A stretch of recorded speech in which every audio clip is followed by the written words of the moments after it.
بے شک اللہ لوگوں پر کسی طرح بھی ظلم نہیں کرتا، لیکن یہ لوگ خود ہی اپنے آپ پر ظلم کر رہے ہیں۔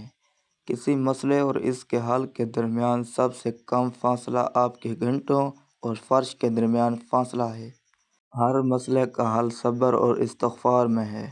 جب ہم اللہ کے ساتھ اپنے تعلقات کی اصلاح کرتے ہیں تو وہ ہمارے لیے باقی ہر چیز کی مرمت کرتا ہے۔ اللہ جانتا ہے کہ آپ کے لیے کیا بہتر ہے اور کب وہ آپ کے لیے بہترین ثابت ہوگا۔ پریشانیاں حالات سے نہیں، خیالات سے پیدا ہوتی ہے۔ زبان شیر کی طرح ہے، اگر آپ اسے ڈھیلا چھوڑ دیں تو یہ کسی کو زخمی کر دے گا۔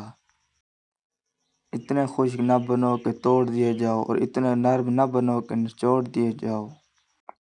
بدترین انسان وہ ہوتا ہے جو نیکی کا بدلہ برے کاموں سے دیتا ہے۔ صبر کی دو صورتیں ہیں، جو ناپسند ہو اسے برداشت کرنا اور جو پسند ہو اس کا انتظار کرنا۔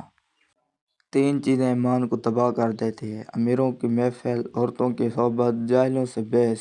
اگر ویڈیو آپ کو اچھی لگے تو چینل کو سبسکرائب کریں۔